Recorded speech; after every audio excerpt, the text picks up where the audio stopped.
जाकर देखा अद्भुत भेष, दिगंबर, हाथ में दंड कमंडल और भस्म रमाए, गले में मुंडों की माला और बड़ी बड़ी जटाएं। देखकर मैया आश्चर्य में पड़ गई, ओहो डर गई। अरे भैया इनको देखकर मुझे डर लग रहा है तो छोटे से लाला का क्या होगा।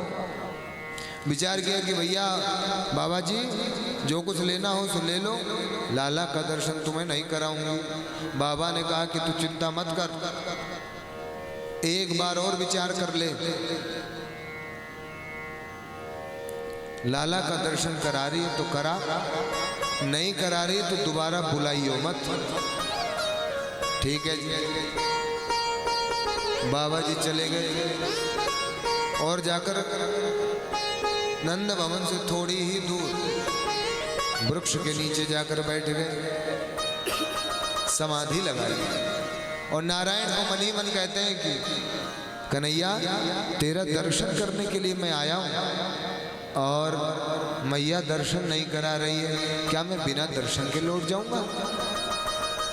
मनी मन बात कर रहे हैं। कन्हैया ने कहा कि बाबा आप देखो मेरी लीला। कन्हैया ने रोना प्रारंभ कर दिया और इतना रोए कि चुपाई ना हो। खिलौने दिए, दूध पिलाया, दूध न पिए, खिलौना न खेले, झूले में झुलाया, झूले भी ना, बड़ा परेशान, गोद में ले लिया तो भी ना चुप।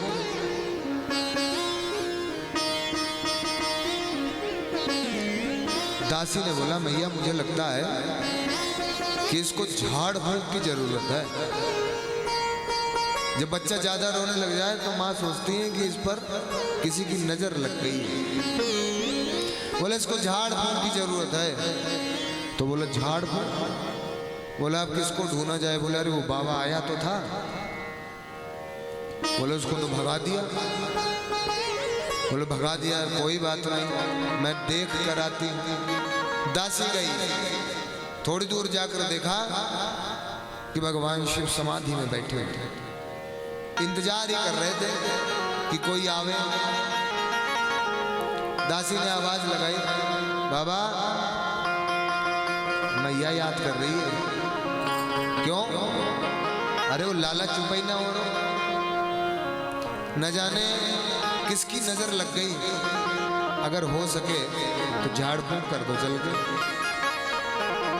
बाबा बोले तब तो तू बड़ा भगा रही थी, मैंने पहले ही बोला था कि अब मैं दोबारा लौट कर नहीं आऊंगा।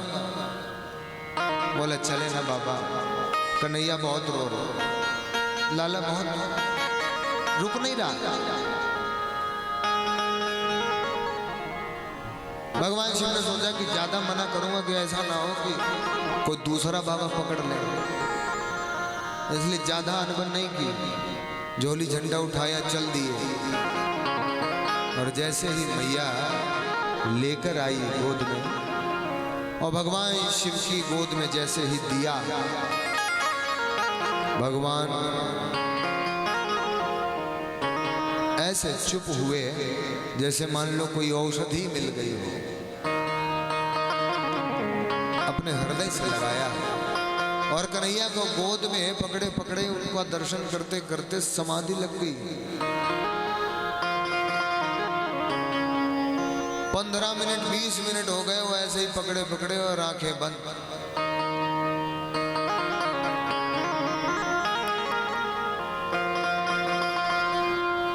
दासी कहती मैया मुझे लगता है कि बाबा कोई मंत्र पढ़ रहे हैं।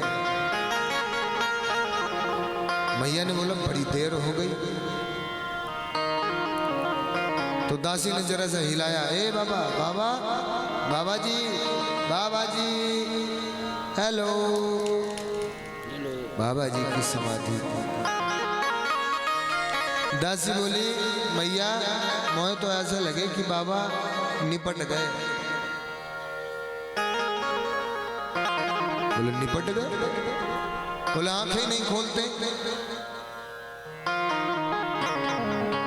कन्हैया को जैसे गोद से लेने की इच्छा हुई, वैसे ही भगवान की समाधि खुल गई भगवान शिव ने कहा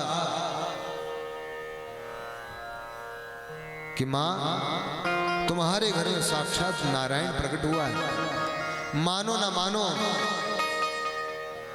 इसको देख कर जीवन धन्य हो गया। एक दूसरे को दोनों ने गले लगाया। हर सो हरि हरि सो हर मिलकर नयना भये निहार, या छवि मेरे उर्वशियो प्रभु शंकर अरु गोपाल। कहते हैं जो इस कथा को सुनता है उसको नर कहते हैं भगवान शिव को, और नारायण भगवान विष्णु। नर स्वरूप भगवान शिव और नारायण स्वरूप भगवान विष्णु दोनों की भक्ति प्राप्त होती है। बोले भक्तवत्सल भगवान की जय। त्रयोदशी को भगवान शिव आए दर्शन करने। अब आई चतुर्दशी। तो चतुर्दशी जब आई तो क्या हुआ, अब हम चलते हैं मथुरा की ओर। कंस को जब पता चला कि मेरे को मारने वाला मेरा काल प्रकट हो चुका, तो उसने पूतना को भेजा। पूतना का मतलब होता है पूत ना, जिसके कोई भी संतान नहीं थी, और जिसके संतान नहीं होगी वही संतान का प्रेम नहीं जानता।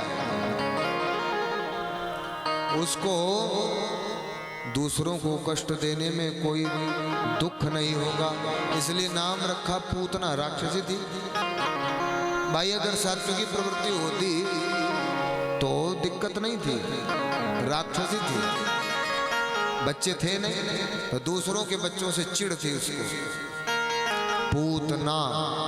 और संस्कृत में कहते हैं पूत, पूत मतलब पवित्रम, जो पवित्र नहीं थी उसको कहते हैं पूतना। और पूतना को यहां पर अविद्या का भी नाम दिया गया। चतुर्दशी को पूतना को भेजा।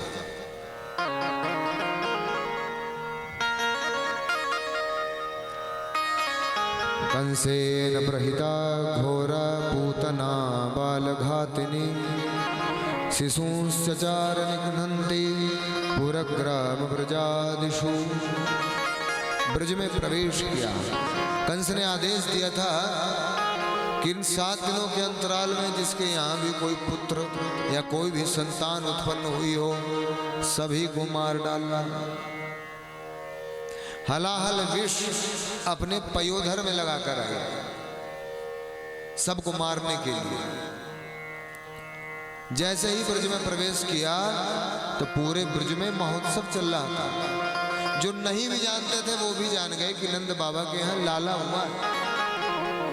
आओ देखा न ताओ, अपने राक्षसी स्वरूप को छुपाकर एक सुंदर सी ब्रजवासिनी बन गई, एक गोपी बन गई।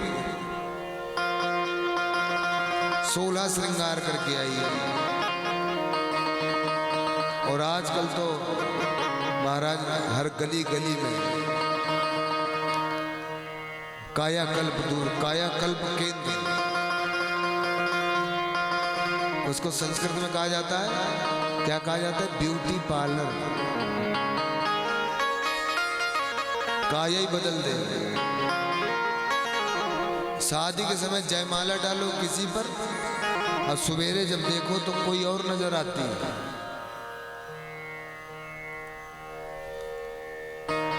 आप पहचान ही नहीं पाओगे कि ये काली है कि गोरी। ऐसा कायाकल्प। और वही काम पूतना ने किया, बढ़िया ब्यूटी पार्लर किया और एकदम सुंदर गोपी बनके नंद महल के बाहर पहुंच गई। यशोदा मैया को देखा, कहती दीदी बधाई हो। मैया ने देखा कि 80 वर्ष की बुढ़िया तो मैं हूं, और 34-35 साल की ये लग रही है और मेरे को दीदी बोल रही है। ये कौन सी दीदी है?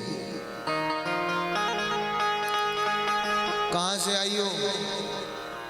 ब्रज की हूं। मुझे पता चला कि आपके यहाँ सभी को बधाइयां मिल रही हैं, क्या मुझे भी कुछ मिलेगा? और हो सके तो जरा लाला को दर्शन कराए दे। अभी अभी सुलाया पल्ले में लिटाया, दूध पिला के जा, देख के आओ, दर्शन करो, तब तक मैं तेरे लिए बधाई लेकर आती। पूतना को अकेले ही कन्हैया के पास भेज दिया। जैसे ही कक्ष में प्रवेश किया तो पलने में लेटे हुए भगवान नंद नंदन ने नेत्र बंद कर लिए। पूतना को देखा तक नहीं, पता तो चल गया कि पूतना आ रही है, लेकिन पूतना को देखना उचित नहीं समझा, इसलिए नेत्र बंद कर लिए। ब्रज के संत अपना अपना भाव बताते हैं, कहते हैं कि पूतना ने नेत्र क्यों बंद किए? बोले पूतना ने नेत्र इसलिए बंद किए कि भगवान ने नेत्र बंद इसलिए किए कि पूतना जो थी अविद्या थी, वो थी मायावती। वो वाली मायावती नहीं, यूपी वाली मायावती नहीं, हाथी वाली वो नहीं, मायावती जो माया जानती हो, वो थी मायावती। और भगवान है मायापति। तो मायापति के सामने मायावती की चलती नहीं। अगर भगवान नेत्र खोलकर पूतना की तरफ देख लिया होता तो वो जो सुंदर स्त्री बन के आई थी ना, वो स्वरूप हट जाता, राक्षस बन के सामने आ जाती। और जो काम करने आई थी वो काम नहीं हो पाता, क्योंकि पूतना अगर उठाकर भगवान को ना ले जाती तो भगवान पूतना का वध करते कैसे? भगदड़ मच जाती, भाग जाती। इसलिए भगवान ने नेत्र बंद कर लिए। दूसरा भाव बताते हैं कि जैसे छोटा बच्चा जब कोई कड़वी दवाई पीता है तो मम्मी कहती है, बेटा आंख बंद कर और गुट से पी जा, पता भी नहीं चलेगा। कहती है ना, आंख बंद कर, आंख बंद कर, मुंह फैला, सट सट दवाई पिलाई और पी ली। भगवान ने सोचा मैया तो है नहीं, अभी दूध में हलाहल विष लगाकर आई है तो इसको, और विष कड़वा, जहर कड़वा होता है, चखा तो नहीं है और चखना भी मत, तुम लोग भी मत चख लेना, सुना है कड़वा होता है। तो सोचा कड़वा है, इसलिए आंख बंद कर ली, आंख बंद करके पीऊंगा। कुछ लोग ऐसे कहते हैं कि भगवान के एक नेत्र सूर्य है और एक नेत्र चंद्रमा है। मानो चंद्रमा और सूर्य ने ये कहा हो कि जब आप इसका उद्धार करेंगे तो हमारे धामों में इसकी कोई जगह नहीं है, इसलिए सूर्य और चंद्रमा ने अपने अपने स्थान बंद कर लिए। एक संत ये कहते हैं कि भगवान दृष्टिपात उसी पर करते हैं जो दृष्टि डालने योग्य हो, सभी पर दृष्टि नहीं करते। अब आप समझो, मंदिर में जाकर आप भगवान का दर्शन कर लो, ये जरूरी नहीं। भगवान की दृष्टि आप पर पड़नी चाहिए, ये जरूरी है। जैसे कथा में बैठना जरूरी नहीं है, कथा आपके अंदर बैठ जाए तो जरूरी है ना? ऐसे ही भगवान का दर्शन जरूरी नहीं है, भगवान आप पर दृष्टिपात कर दें ये जरूरी है, ऐसा बनना चाहिए। तो भगवान ने मानो इसलिए नेत्र बंद कर लिए कि भगवान कहते हैं कि मैं दृष्टि उसी पर डालता हूं जो दृष्टि डालने योग्य होता है, मैं उसी को ही देखता हूं जो देखने योग्य होता है। बोले जैसे ये सुंदर सी गोपी बनकर मेरे सामने आई, ऐसे ही एक बार एक नारी और सुंदर सी स्त्री बनकर राम जन्म में भी आई थी, रामावतार में भी आई थी ना। कौन थी वो? शूर्पणखा। कहना तो नहीं चाहिए, शूर्पणखा, उसका नाम कैसे पड़ा था शूर्पणखा, बताओ? उसके नाखून कैसे थे? सूर्प मतलब सूप जैसे बड़े, ऐसे ऐसे। जब आप नाखून बढ़ाओगे कभी भी, आपने देखा होगा हठ योग जो करते हैं, जो संत हठ योग करते हैं, कोई हाथ ऊपर रखते हैं, कोई उल्टा लटके होते हैं, कोई खड़े रहते हैं, कोई झूले में बैठे रहते हैं, कि कोई अपने नाखून छोड़ देते हैं। तो जो साधु संत नाखून छोड़ देते हैं, आपने देखा होगा नाखून जब इतने बड़े हो जाते हैं तो आगे से ऐसे मुड़ जाते हैं। पिक्चरों में भी आपने देखा होगा जब किसी भूत के नाखून होते हैं तो वैसे मुड़े होते हैं। तो सूर्प की तरह जिसके नख थे, ऐसी सूर्प नखा, समझ गए? इसीलिए कह रहा था कि नाखून काट देने चाहिए, नाखून बढ़ाने नहीं चाहिए। नहीं तो लोग क्या बोलेंगे? ये मैं नहीं बोल रहा हूँ, परीक्षित जी बोल रहे, मैंने नहीं बोला है। समझ गए ना आप लोग? शास्त्र कहता है कि जो चीज गलत है उसको मानना चाहिए।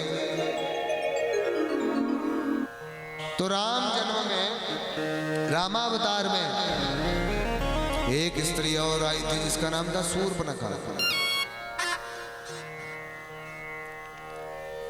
तो वो भी आई थी राम जी के सामने विवाह का प्रस्ताव लेकर। मोह सम पुरुष न तुम सम नारी, तुम सम पुरुष न मोह सम नारी, कि तुम्हारे समान इस धरा पर कोई पुरुष नहीं है और मेरे समान सुंदर स्त्री कोई नहीं है। अगर तुम चाहो तो विवाह कर लो मेरे साथ। तो प्रभु श्री राम ने देखा तक नहीं, सीतई चितई कही प्रभु बाता। क्या कहते हैं भगवान? सीता, मां सीता की तरफ देखकर, देखा तक नहीं शूर्पणखा को, सीता जी की तरफ देखकर कहते हैं कि सुनो, तुम अपने आप को कुमारी समझती हो। कह रही कि आज तक मुझे कोई पुरुष ऐसा मिला नहीं जिसके साथ मैं विवाह कर सकूं। क्या तुम विवाह करोगे? अब एक मजे की बात सुनो, शूर्पणखा कुमारी नहीं है, विधवा है। क्या है? और अपने आप को कुमारी बता रही है। कैसे है? बोला जब देवासुर संग्राम हुआ था देवताओं में और दैत्यों में, जब युद्ध हुआ तो रावण की तरफ से शूर्पणखा का पति, जिसका नाम था विद्युत जीव, वो जब बोलता था तो जीभ से बिजली चमकती थी। देवासुर संग्राम हो रहा था, दैत्य और देवता दोनों आपस में लड़ रहे थे। तो वो किसी देवता को गाली गलौज करते हुए अस्त्र चढ़ा रहा था। दूर से रावण ने देखा, उसको लगा कि ये अग्निदेव है, बाण चला दिया और उस रावण के बाण से विद्युत जीव की मृत्यु हो गई। इसीलिए रावण को समाप्त करने में सबसे बड़ा श्रेय किसका था? बोलो। महाभारत को रचने में सबसे बड़ा श्रेय किसे दिया जाता है? बताओ कौन कहा जाता है कि उसकी वजह से महाभारत हुई? द्रौपदी की, है ना? वैसे ही रावण का वंश समाप्त, राज्य समाप्त किसकी वजह से हुआ? और स्वयं रावण भी समाप्त हो गया। किसकी वजह से? शूर्पणखा की वजह से। उसी दिन संकल्प कर लिया था उसने कि इसने मेरे पति को मारा है, मैं इसको भी जब तक मार नहीं दूंगी तब तक नहीं बैठूंगी। तो राम जी कहते हैं कि मुझे पता है कि तू कैसी कुमारी है, पति मर गया है और उसके बाद भी कहती है कि मैं कुमारी हूं। तो सुनो, जैसी कुमारी तुम हो ऐसे ही एक कुमारा मेरे साथ है। अये कुमार मोर लघु भ्राता, मेरा भाई लक्ष्मण। बोले कैसे? लक्ष्मण का विवाह किसके साथ हुआ था? बोलो, उर्मिला के साथ। पत्नी को छोड़कर चले आए थे घर से। बोला जैसे पत्नी होने के बाद भी वो अभी कुंवारा ही है, वैसे ही जैसे तुम पति होकर भी पति तुम्हारा मर गया, पति के होने के बावजूद भी तुम अपने आप को कुमारी बता रही हो, ऐसे ही कुमारा मेरा भाई भी है, पत्नी के होने के बावजूद भी कोई पत्नी का सुख नहीं है, मेरे साथ जंगल में भटक रहा है। अगर जोड़ी मिलानी हो तो मेरे छोटे भाई के पास जाओ, मेरे पास कोई एंट्री नहीं। भेज दिया भाई के पास, और क्या हुआ आप सभी जानते हैं। लक्ष्मण जी ने कहा कि जो राम ने जिसका तिरस्कार कर दिया हो, लक्ष्मण उसको स्वीकारे हो ही नहीं सकता।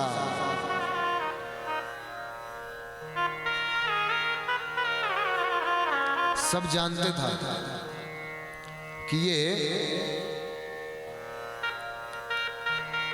राक्षसी स्वरूप बदल कर आते हैं। मन नहीं भाई तो स्वरूप ही बदल डाला, नाक कान दोनों ही काट ली। तो जिस प्रकार राम जी ने शूर्पणखा को बिना देखे ही इतनी सारी बातें कर दी थी, ऐसे ही भगवान नंद नंदन भी आंख इसलिए बंद कर लेते हैं कि ये देखने योग्य नहीं है, इसलिए आंख बंद कर ली।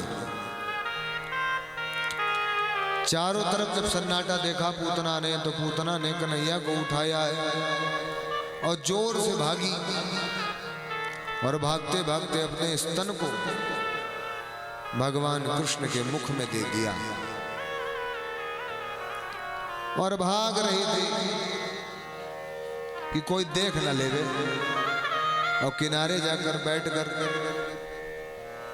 गोद में लिटाया, स्तन मुख में दिया। भगवान ने दूध के साथ प्राणों को पीना भी शुरू कर दिया, और जब प्राणों को पीना शुरू किया तो पूतना चिल्लाने लगी, सामुंच मुंजालमित प्रभाषिणी निष्पीड्यमाना किल जीव मर्मणि विवृत नेत्रे चरणों भुजे मुहु प्रसन्न गात्रा क्षिपति रुरोधा। छोड़ दो, अरे छोड़, मेरे प्राणों को पी जाएगा क्या? और ऐसे तड़पती तड़पती भागने लग गई, और भागते भागते क्या हुआ, एक ठोकर लगी, भगवान ने उसके सारे प्राणों को पी लिया। जब प्राण समाप्त हुए, ठोकर लगी, तो पीठ के बल पूतना गिर गई, और भगवान पेट पर बैठकर अटखेलियां कर रहे हैं। छोटे छोटे गोप वाले घूम रहे थे, धड़ाम की। जब कितने कोस की थी जानते हैं? कितनी बड़ी थी पूतना? 6 कोस की। कितने कोस की थी? एक कोस में कितने किलोमीटर होता है? 3 छेतियां 18 किलोमीटर की। अच्छा एक चीज बताओ, आज तक कोई क्रेन ऐसी बनी है जो 18 किलोमीटर तक की किसी वस्तु को उठा पाए? पूरे ब्रज क्षेत्र में 18 किलोमीटर तक वही पड़ी, धड़ाम से गिरी। जब शोर हुआ, छोटे छोटे बच्चे दौड़ कर आए, और ये देखा इतना विशाल का शरीर, ऊपर देखा पेट पर कन्हैया अटखेलियां कर रहे हैं, दौड़ कर गए, मैया को बताया, मैया अरे वो कन्हैया देखो कहां पहुंच गया। पेट पर अटखेलियां कर रहा। मैया दौड़ कर आई, सीढ़ी लगाई गई, पेट से उतारा गया, ऊपर गौशाला में लेकर गई, और आज भगवान के नाम से ही भगवान को झाड़ रही हो। देखिए एक उपाय और सुन लीजिए, छोटे छोटे बच्चे जब ज्यादा रोवे तो इस श्लोक का पाठ करके अगर 7 झाड़े गाय की पूंछ से बच्चे के ऊपर दिए जाएं, गाय की पूंछ से इस मंत्र का जाप करते हुए 7 बार अगर झाड़े दिए जाएं तो कैसी भी नजर हो वो उतर जाती है। बड़ा भी हो तो भी चलेगा, बच्चे ही नहीं बड़ों को भी अगर नजर लग जाए तो भी इस मंत्र से उतर जाती है। क्या मंत्र है वो? इंद्रियाणि ऋषिकेश प्राणा नारायणो वत की रक्षा करना, ऐसे बोल बोल कर झाड़ा देती है। नंद बाबा पहले एक विधान था, जीएसटी अभी नहीं आई, जीएसटी पहले भी थी, कर दिया जाता था। पहले गांव में कर नियुक्त किए गए थे तो कर देने जाया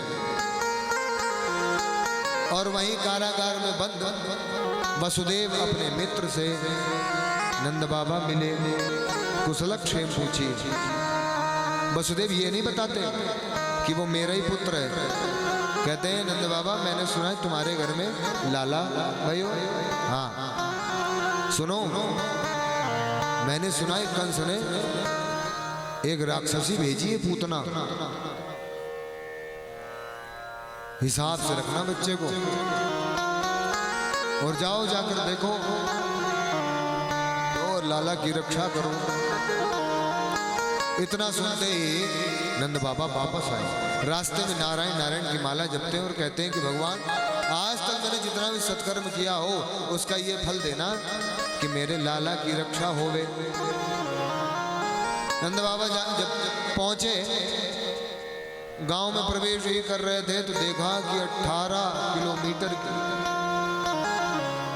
एक राक्षसी पड़ी है। ब्रजवासियों से पूछा भैया ये कौन है? बोले पता नहीं, कन्हैया इसकी गोद में था, लाला इसकी गोद में था और ये दौड़ती दौड़ती जा रही थी, अचानक से इसको ठोकर लगी और ये धड़ाम से गिर गई। अच्छा कन्हैया कहाँ है? बोले कन्हैया को मैया लेकर चली गई। बोले अब क्या करें? बोले इसका इसने तो रास्ते ही बंद कर दिए। बोले अब क्या करें? बोले इसके शरीर के टुकड़े करो। छोटे छोटे टुकड़े करे गए। जलाने की व्यवस्था पूतना ने अपने आप ही कर ली। 18 किलोमीटर में गिरी तो 18 किलोमीटर में जितने जगह पर गिरी उतने की जगह के सारे वृक्ष टूट गए। उन्हें सभी लकड़ियों को इकट्ठा करके पूतना के ऊपर लादा, अग्नि प्रज्वलित करी है। अग्नि जब जलाई है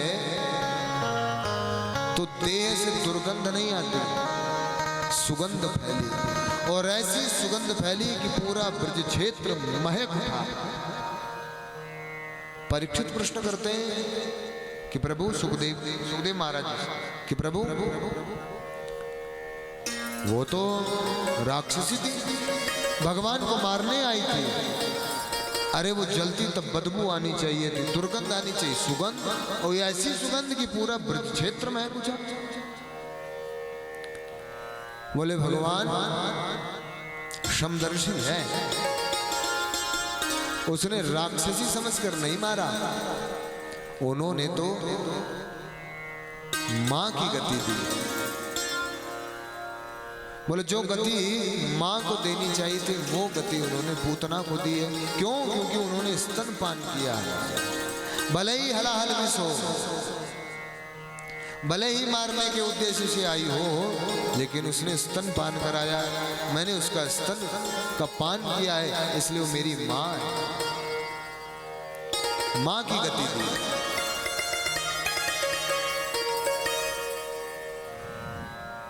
कहते हैं पूतना का उद्धार किया।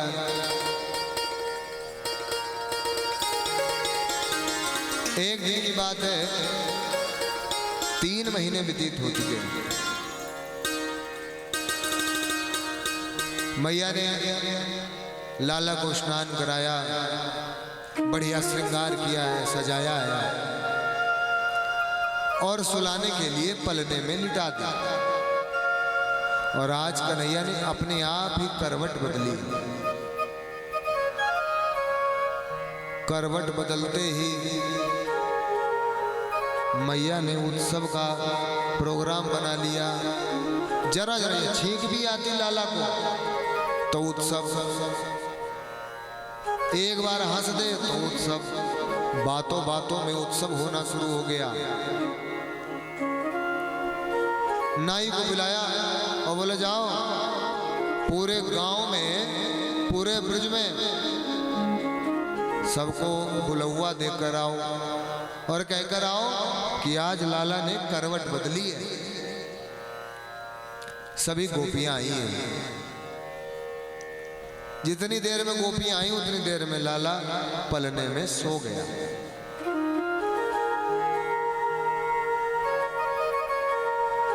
ढोलक वोलक लेकर सब तैयार हो गए, बधाइयां गवाने की तैयारी होने लग गई। मैया बोली है सुनो, ढोलक नहीं बजाना, कन्हैया अभी सोया है, लाला अभी सोया है, ढोलक नहीं बजाना। बोले ले निमंत्रण दिया, यहाँ तक बुलाया, अब ढोलक भी ना बजाएं। तो वो लोग कन्हैया को क्या करें, बोले उठा कर बाहर एक बैलगाड़ी खड़ी थी, उसी के नीचे उस पलने को रख दिया।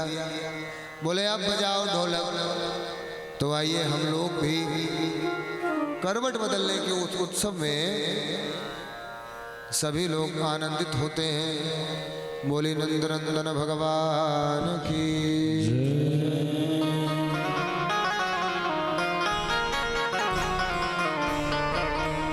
हो मैया तेरो, हो यशोदा तेरो, चिरजीवे लाल कन्हैया, यशोदा लाल कन्हैया, चिरजीवे लाल कन्हैया, चिरजीवे लाल कन्हैया, चिरजीवे लाल कन्हैया। ओ मैया तेरो, यशोदा तेरो, ओ मैया तेरो, चिरजीवे लाल कन्हैया, ओ मैया तेरो, चिरजीवे लाल कन्हैया।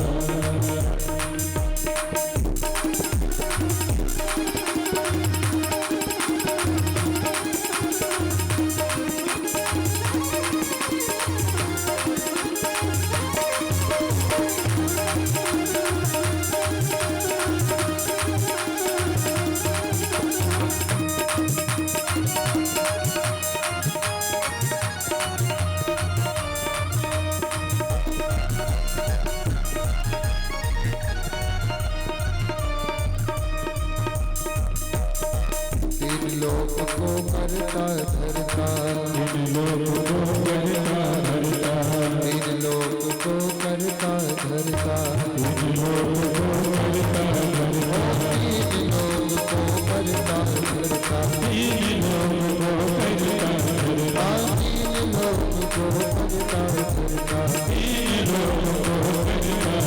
ओ हलदर जीव को भैया, हलदर जीव को भैया, हलदर जीव को भैया, हलदर जीव को भैया,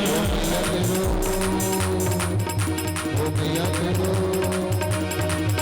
ओ भैया करो, चिरजीवे लाल कन्हैया, ओ भैया करो, चिरजीवे लाल कन्हैया, ओ भैया करो, चिरजीवे लाल कन्हैया, ओ भैया करो, चिरजीवे लाल कन्हैया, ओ भैया करो, चिरजीवे लाल कन्हैया, ओ भैया करो, चिरजीवे लाल कन्हैया, ओ भैया करो, चिरजीवे लाल कन्हैया, ओ भैया करो, चिरजीवे लाल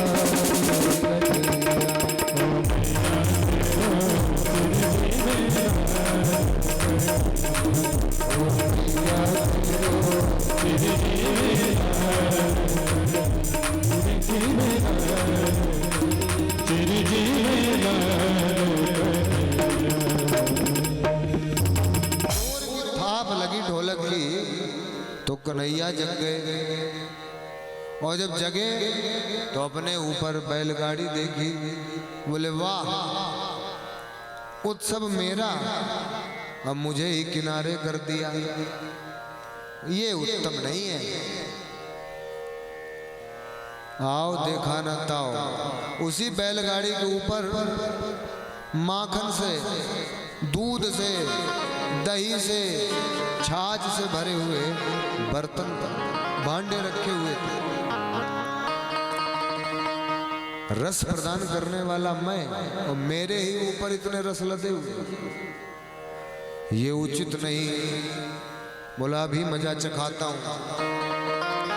पहले तो रोना शुरू किया, बालानाम रोदनम बलम, बालकों का, छोटे बच्चों का बल पता है क्या होता है? रोना। कोई भी काम अगर उनको करवाना होगा तो वो रो कर करवा ले। छोटे बच्चे अगर खिलौना ना मिले तो बताओ जमीन में ही लेट जाए, रोड पे ही लेट जाए, और जब तक ले न ले तब तक रोना बंद ना करे। बोला बाला नाम रोदनम बलम, बच्चों का बल ही रोना होता है। पहले तो रोए, ढोलक इतनी तेज बज रही थी कि रोना किसी ने सुना नहीं, तो अपने पैर के अंगूठे को बैलगाड़ी में जैसे ही लगाया, बैलगाड़ी 7 मील ऊपर, और फिर नीचे गिरी आकर धड़ाम से टूटी। जब नीचे आकर गिरी, जोर का स्वर हुआ, और एक मजे की बात, उसी में एक असुर बैठा हुआ था जिसका नाम था सकटासुर। भगवान के चरण की शरण पाते ही मुक्त हो गया। बोले भक्तवत्सल भगवान की। जब बैलगाड़ी टूटने की आवाज आई तो सब ढोलक, सब संगीत, सब शांत हो गए। मैया तुरंत दौड़ कर गई, कन्हैया को उठाया, चोट तो नहीं लगी कहीं, चारों तरफ से देखती। फिर दोबारा गौशाला में ले जाकर गौमूत्र से स्नान कराया और गाय की पूंछ से झाड़ा लगाया है। ऐसे ही लीलाएं करते करते 1 वर्ष व्यतीत हो गया।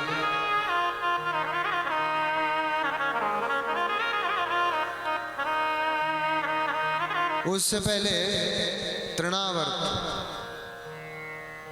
का भी उद्धार किया है। कहते हैं जैसे बच्चों को, जब छोटे बच्चे होते हैं ना तो उनको खिलौने दिए जाते हैं। बोला ऐसे ही खिलौने मामा जी नंद नंदन के लिए भेज रहे हैं। बोले पहले बोले गुड़िया भेजी, कौन सी? बोले पूतना। बड़ा तोड़ मरोड़ के फेंक दी। बच्चे होते ना छोटे बच्चे, कितना भी अच्छा खिलौना लेकर आओ, वो 15 मिनट बाद तुम्हें टूटा ही मिलेगा। तो कन्हैया के लिए सबसे पहले गुड़िया भेजी, बोला वो तोड़ मरोड़ कर फेंक दी। बोला फिर गाड़ी भेजी, बोला गाड़ी, बोला वो भी तोड़ डाली। बोला अब क्या भेजा? बोला अब की हेलीकॉप्टर भेजा। बोला कौन? बोला तृणावर्त भेजा। एकदारोहमारूढ़ं लालयन्ती सुतं सती। एक दिन कन्हैया को बड़ा दुलार कर रही थी माँ, अचानक से भगवान ने अपना वजन बढ़ा लिया। मैया तो बूढ़ी थी, वजन जब ज्यादा हो गया तो लगा कि आज मुझे लगता है कि कन्हैया ने दूध ज्यादा पी लिया। पसीना जब छूटने लग गया तो गोद से उतार कर नीचे बैठाल दिया। और ये कन्हैया की लीला थी, क्यों? क्योंकि उनको हेलीकॉप्टर में बैठना था। मैया की गोद से हटेंगे तब तो हेलीकॉप्टर बैठेंगे। बोल तृणावर्त आया। तृणावर्त कौन था? बोले वही तृणावर्त। आप लोग देखते होंगे जब कोई आंधी तूफान आता है तो एक भंवर बनता है। बड़े बुजुर्ग कहा करते थे कि उसके बीच में अगर कोई फंस जाता है तो उड़ा ले जाता है। तो वही तृणावर्त भंवर के रूप में आया और भगवान को उड़ा कर ले गया। भगवान गोद में नहीं, पीठ पर बैठे हैं। जैसे हेलीकॉप्टर में बैठो तो विंडो सीट चाहिए होती है कि भैया पता तो चले वीडियो बनाने के लिए, पता तो चले कि हम बैठे हैं। वही विंडो सीट तृणावर्त की पीठ पर बैठकर पूरे क्षेत्र का भ्रमण किया, सबको देख लिया। बोले ये नंदा का घर, ये सुनंदा का घर, ये इसका घर, ये उसका घर, तन सुखा मन सुखा, सबका देख लिया। और जब मथुरा की ओर जाने लग गए तो तुरंत घेंटी पकड़ी और मामा जी को नीचे गिरा दिया। गोविंदाय नमो नमः, एक जोर की पटकी मारी कि तृणावर्त का उद्धार हो गया। बोले भक्त वत्सल भगवान की जय। 1 वर्ष के हो गए भगवान। उनके यहाँ 2 पुत्र हैं मेरे ही। एक रोहिणी के गर्भ से प्रकट हुआ है और एक मैं रख कर आया। बोले 2 पुत्र मेरे वहां पर हैं। गर्गाचार्य जी से कहा है कि सुनिए, आप हमारे कुल पुरोहित हैं, कृपा करके आप उनका नामकरण करके आए, ना जाने हुआ होगा कि नहीं। तो गर्गाचार्य जी आए, नंद बाबा के महल में पहुंचे। गर्गाचार्य जी ने कहा कि सुनो, कंस के प्रकोप से अगर बचना है तो एक काम करो। बोले क्या? बोले नामकरण करेंगे तो, लेकिन यहाँ नहीं करेंगे, खुले में नहीं करेंगे। बोले कहाँ करेंगे? बोले गौशाला चलो। गौशाला में ले गए। अपने बाल तो बोले क्या परखा? मैया यशोदा और रोहिणी जी आपस में बात कर रही हैं कि ये जो गर्गाचार्य जी नामकरण करने आए हैं, जरा इनको परख तो लें, इनकी ज्योतिषी विद्या अच्छी है कि नहीं, ये पके हुए पंडित हैं कि नहीं। तो किया क्या? बोले दोनों ने अपने बच्चों की अदला बदली कर ली। मैया यशोदा ने रोहिणी के पुत्र को लिया गोद में और रोहिणी ने नंद नंदन को अपनी गोद में लिया है। दोनों बैठे। यशोदा मैया आगे को बढ़ी। बोलो बाबा, कहाँ नाम धरवे?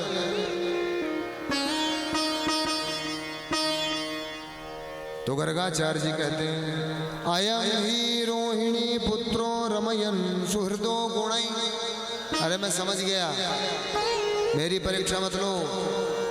यशोदा मैया जो तुम्हारी गोद में है वो रोहिणी का पुत्र है। अयम ही रोहिणी पुत्र, ये रोहिणी का पुत्र है। और ये बलाधिक्यात बलम विदु, ये बल में ज्यादा बलशाली है, इसलिए इसका नाम बलराम रखेंगे। दूसरे की बारी आई तो गर्गाचार्य जी ने नेत्र बंद कर लिए। 10-15 मिनट नेत्र बंद किए रहे, सोचते रहे। यशोदा मैया ने आवाज लगाई, पंडित जी क्या नाम विचारा? बोले मैं इतनी देर से विचार ही कर रहा था कि नाम रखूं कौन से, क्योंकि विष्णु सहस्त्र नाम पूरा भरा पड़ा है इसके नामों से। 1000 नाम तो इसके पहले से ही है। अब कौन सा नाम रखें? बोले ये कलयुग में आए, द्वापर में और कलयुग के समावेश के साथ आया है। काला है इसलिए इसका नाम कृष्ण रखेंगे। कृष्ण, कृष्ण का मतलब क्या होता है? बोले कर्षयति कृष्ण, जो सभी का मन खींच ले, अपनी ओर आकर्षित कर ले, उसको कृष्ण कहते हैं। पंडित जी कोई भी नाम रख के चले जाएं, लेकिन घर वाले अपने हिसाब से नाम रखते हैं। नंगू झंगू टिंगू पंगू है ना, सब अपने अपने अपने हिसाब से रखते हैं।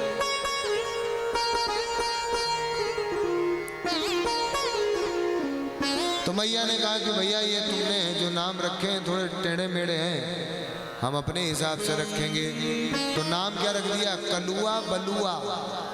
क्या नाम रखा? कलुआ बलुआ। बलदाऊ को बलुआ और कन्हैया को कलुआ। कलुआ बलुआ नाम रख दिया। बोले हमारे दांत नहीं तो हम कृष्ण नहीं बोल पाएंगे, हवा निकल जाती है दांतों से। तो नाम रख दिया गया। आगे कहते हैं कि भगवान धीरे धीरे बढ़ने लगे, अपनी लीलाओं को करने लगे।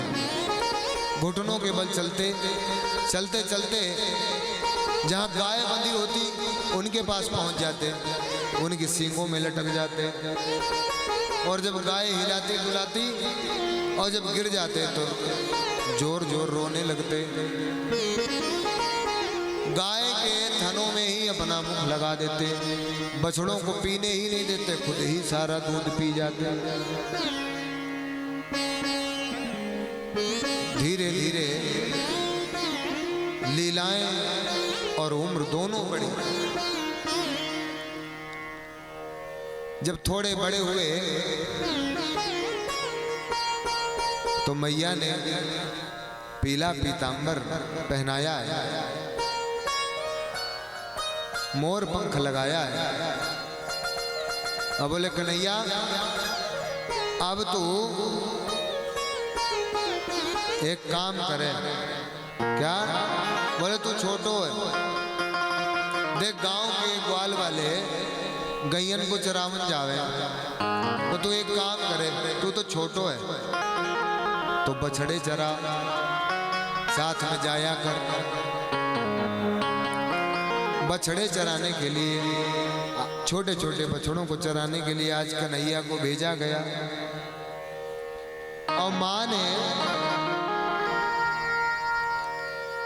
एक काली कंवरिया है ना कंधे पर दी। बोले इसको डाले रहना, धूप धाप लगे तो इसको ओढ़ लेना, अगर नींद आने लग जाए तो इसको वृक्ष के नीचे बिछा लेना और सो जाना। बोले ठीक है मैया। बछड़ों को चराकर, छोटे तो थे ही, पहली बार बछड़े चराए। बछड़े चरा के जब घर लौटे तो वो काली कंवरिया कहीं चली गई, कहाँ छोड़ आए पता ही नहीं। तो मैया ने पूछा है, हाँ भाई मैंने तुम्हें कुछ दिया था जाते समय। हाँ मैया क्या दिया था?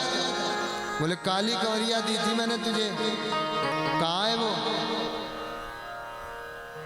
मुंह लटक गया, विचार कर रहे हैं कि अब बोलूं क्या। मैया मोरी कमरी चोरी भई। मुझे तो मैया ऐसा लगता है कि कोई मेरी कमरिया चुरा कर ले गया। अच्छा मैया कहती है तो खुद चोरों का सरताज है। तेरी चोरी कौन कर ले जा सकता है? लाला कहते हैं कि मैया तू पूरी बात नहीं सुनती। मैं ये कह रहा था कि चोरी का मुझे भय हो रहा है, लेकिन हुआ क्या आगे तो सुनो। मैं कंवरी की खोज करन हित सब सो पूछ लई। जब मुझे अपनी कंवरिया दिखाई नहीं दी तब मैंने अपने साथ के सखाओं से पूछा था मैया। अच्छा फिर क्या कहा उन्होंने? एक कहत कान्हा तोरी कमरी जमुना में जात बही। छोटा सा कन्हैया न जाने कहाँ खोकर आया है, बहाने देखो। बोला मैंने पूछा सबसे। बोला एक बोला कि कन्हैया मैंने तेरी कंवरिया को देखा है। बोला कहाँ? और जमुना में जात बही। जमुना में बह रही थी। बोला अच्छा, बोला तो फिर पकड़ के क्यों नहीं लाया, जाता तोड़ कर निकाल कर लाता। बोले मैया आगे सुनो, मैं कंवरी की खोज करन हित यमुना की गैल गही। मैं दौड़ कर गया, जब उसने मेरे को बताया कि वो कंवरिया जो है तुम्हारी यमुना में बह रही, दौड़ कर गया लेने के लिए, लेकिन वहां नहीं मिली। क्यों? बोला उसी समय पीछे से बोला एक और आया सखा। उसने क्या कहा, एक कहत कान्हा तोरी कमरी सुरभि चबाए गई। बोला गैया तुम्हारी कंवरिया खा रही थी। बोला मैंने देखा। बोला अच्छा। मैं दौड़ कर यमुना से दौड़ कर जहाँ गाय चर रही थी वहां पर गया, फिर मिली ना।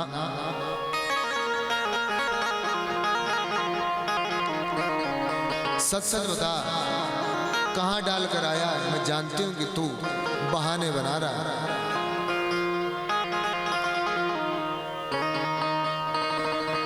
नहीं भैया आगे तो सुनो, मैं कंवरी की खोज करन हित खिरका की गैल गही। मैं तुरंत गाय के पास गया, लेकिन वहां नहीं मिली। वहां पर भी एक सखा आया। अच्छा, क्या बोला उसने? बोला एक कहत कान्हा तोरी कंवरी राधा चुराए गई। राधा चुरा कर ले गई। अच्छा जी।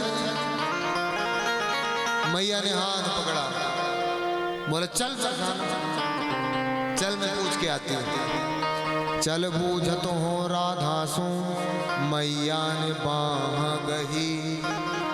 मैया ने कहा चल मेरे साथ पूछ के आऊं। बस जब मैया ने हाथ पकड़ कर खींचा है, कन्हैया ने अब सोचा कि अब बचने का कोई चांस नहीं।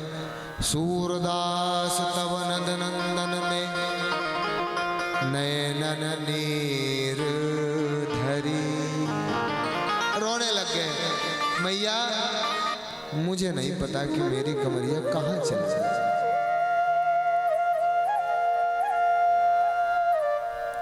क्षमा कर दे मैया, और तू चिंता मत कर। अब सो भाई आगे ध्यान रख। मजाक ही चल रहा था कि वहां से संदेश बरसाना पहुंच गया। राधा जी मुझे पता चला कि मेरे ऊपर चोरी लगाई जा रही है, तो कन्हैया को बुलाया गया जंगल में। इधर आओ, तुम्हारी क्लास लगेगी अब। जब मैंने तुम्हारी कंवरिया देखी नहीं तो तुमने मुझ पर चोरी कैसे लगाई?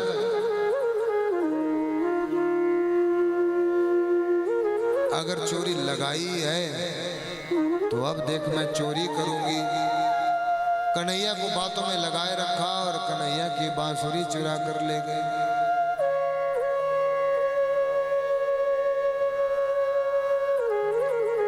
ऐसी लीला भगवान सुखदेव परीक्षित को सुना रहे हैं। बोले यही नहीं, आगे भी सुनो।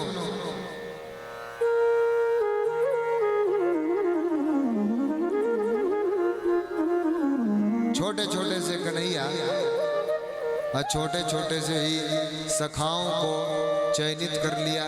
बोले सुनो, गैया चराने में बछड़े चराने में मजा नहीं आता। बोले क्या करें? बोला कुछ आनंद किया जाए। बोले क्या? बोला अब चोरी करते हैं लोगों के घर में। बोले वाह भैया, ये बढ़िया सखा मिले। चोरी करवे कोई सिखावे?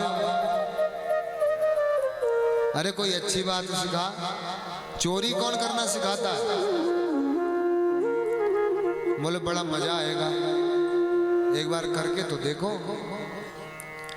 चोर विद्या प्रसारण मंडली, एक मंडली बनाई जिसका नाम रखा चोर विद्या प्रसारण मंडली।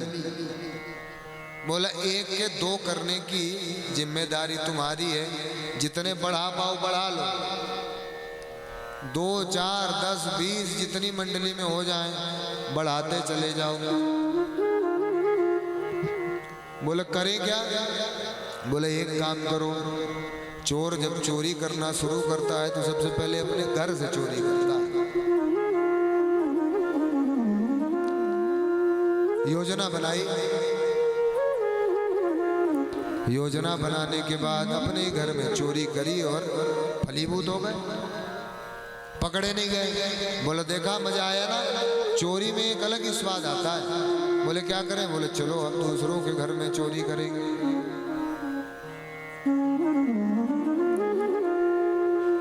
चोरी करने के लिए निकले। एकदा गृहदासीस निर्ममंथ स्वयं दधी। एक गोपी माखन निकाल रही थी। कन्हैया ने विचार किया कि देखो ताजा ताजा माखन निकल रहा है, चलो इसके घर में चोरी करके आए। माखन निकाल कर जैसे ही ताजा ताजा ऊपर रखा, कन्हैया ने अपनी पूरी मंडली को बुलाया, माखन की मटकी को उतारा है, सभी ने खाया। खाया तो खाया, जितने भी बर्तन मटकी थे सब फोड़ डाले, और बचा हुआ जितना भी दधी माखन था सब बंदरों को खिला दिया। और रहे बचे जो छोटे छोटे बछड़े थे उनको भी छोड़ दिया, सब गऊओं का दूध पी गए।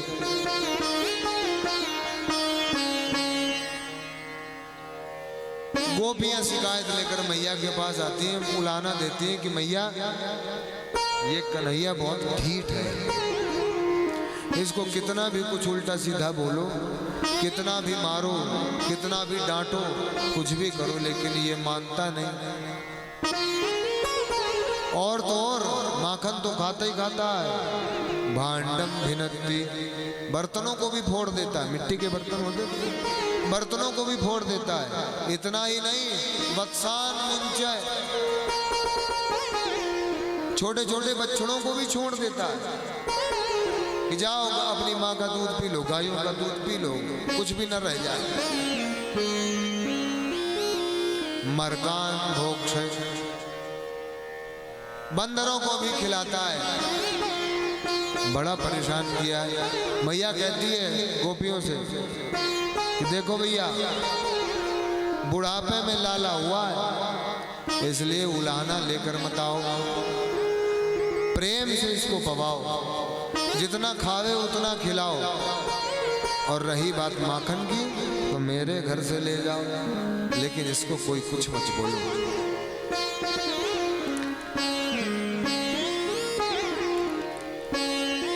बच्चों को लालन पालन सबसे ज्यादा माँ ही करती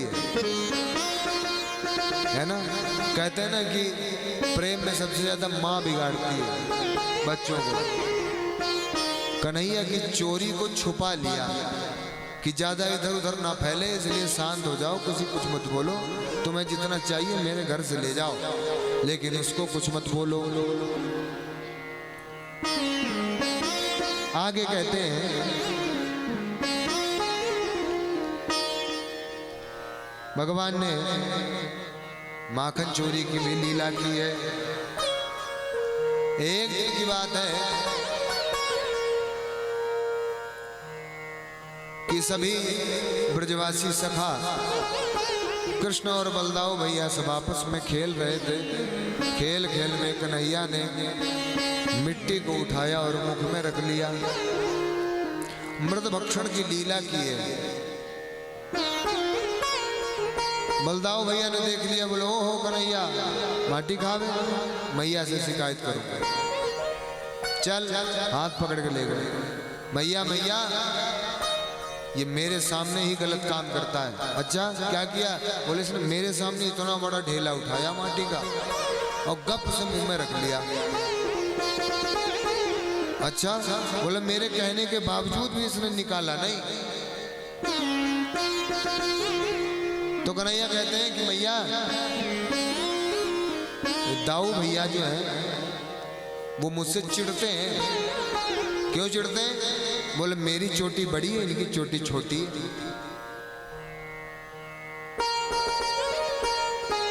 मेरे दोस्त ज्यादा है, इनके कम है।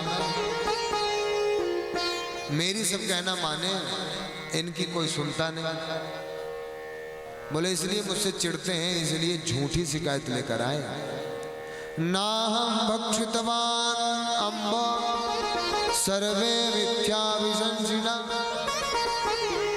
सभी झूठ बोल रही है, बलदाऊ भैया झूठ बोल रहे हैं, मैंने मिट्टी नहीं खाई है। और अगर तुम्हें भरोसा नहीं है तो समक्षम पश्य मे मुखम, देखो मेरे मुंह में, मुख को फैलाया है और उसी मुख में सारे ब्रह्मांड का दर्शन मैया यशोदा को करा दिया।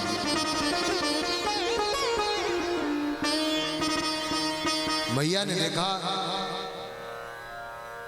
कि पूरा ब्रह्मांड, उस ब्रह्मांड में पृथ्वी, पृथ्वी में ब्रज क्षेत्र, ब्रज क्षेत्र में नंद भवन, और नंद भवन में बैठी माँ यशोदा और गोद में भगवान श्री कृष्ण, और मुंह फैला रखा है।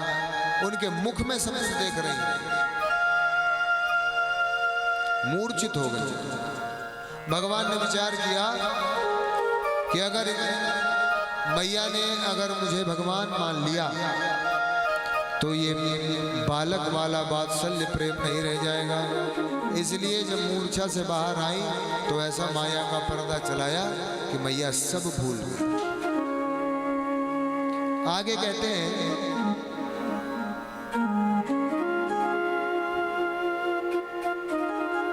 भगवान ने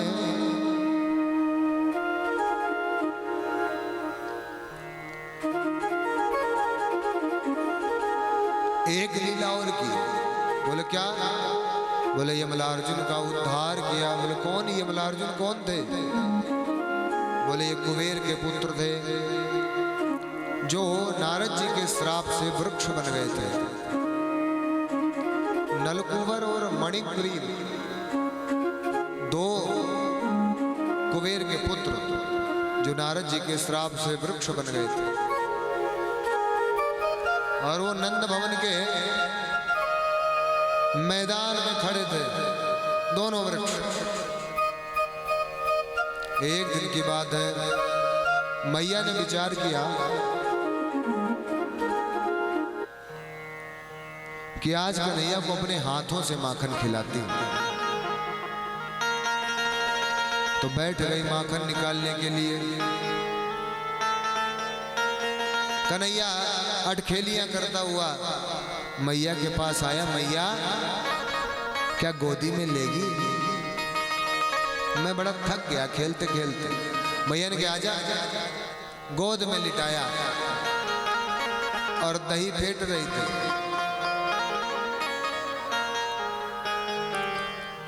यशोदा मैया ने चूल्हे पर दूध चढ़ाया था। भगवान श्री कृष्ण ने एक लीला कर दी। क्या लीला की? बोले मैया से पूछूं तो सही, मैया प्रेम कितना करती है मुझसे। भगवान कृष्ण ने कहा मैया एक बात बताएगी क्या? बोले तुझे दूध प्यारो कि पूत प्यारो? तू मुझसे ज्यादा प्रेम करती है कि दूध से ज्यादा प्रेम करती है? अरे बोले तू कैसी बात करे, दूध तो बहुत है, पूत तो एक ही है। तो मुझे पूत प्यारो है, दूध प्यारो नहीं। बस इतनी बात ही करी थी कि चूल्हे पर रखा हुआ दूध उफन गया, और उफनते ही जैसे नीचे गिरा तो मैया ने कन्हैया को गोदी से नीचे धर दिया, झटके में धर दिया नीचे, और दौड़ कर दूध उतारने के लिए चली गई। कन्हैया कहते हैं कि अभी तो ये कह रही थी कि मुझे पूत प्यारो और अब दूध प्यारो है। तो बोला इस दूध को ही नहीं रखूंगा। जितने भी बर्तन भांडे रखे हुए थे सब फोड़ डाले, जितना भी दूध था सब फैला दिया, जितना भी दही माखन था सब बिखरा दिया। भैया ने जब ये देखा, ओह गोपियां सही कहती थी, कि तू बहुत लीलाएं करता है, बहुत परेशान करता है। तो डंडी लेकर पीछे दौड़ी, मारना चाह रही है। कन्हैया आगे आगे पीछे पीछे मैया। बहुत देर जब हो गई, पकड़ नहीं पाई, तो कन्हैया ने जब पीछे मुड़कर देखा कि माँ के पूरे मुख पर पसीना हो गया, तो रुक गए। मैया निक रुक जा, फिर दौड़ेंगे, रुक। कन्हैया ने हाथ पकड़ा दिया मैया को, मैया ने पकड़ा, बोला देख सांटी, आज तुझे मैं बिना मारे नहीं छोड़ूंगी। और किया क्या? बोले मारूंगी बाद में, पहले बाबा के सामने मारूंगी, पहले तुझे बांध देती हूँ। ऊखल में बांधने का विचार किया, रस्सी मंगाई गई, एक गोपी से रस्सी मंगाई और ऊखल में बांधती तो वो रस्सी 2 अंगुल छोटी पड़ जाती। फिर उसमें रस्सी जोड़ी जाती, फिर फेंटा लगाया जाता, फिर वो 2 अंगुल छोटी हो जाती। बोले भगवान बंद क्यों नहीं रहे? बोले भगवान बंधते केवल प्रेम से हैं, क्रोध से नहीं। जब वो स्वयं बंधना चाहेंगे तभी बंधेंगे, ऐसे नहीं बंधेंगे। उसके लिए प्रेम दिखाना पड़ेगा। तो मैया ने कहा कि देख भैया कन्हैया, इतनी देर तुझे दौड़ दौड़ के पकड़ा, बड़ी मुश्किल हो गई तुझे बांधने में, नेक बंध जा। अब हम बड़े परेशान हो गए। जब मैया ने इतने प्यार से बोला है तो कन्हैया बंध गए। बोले भक्त वत्सल भगवान की।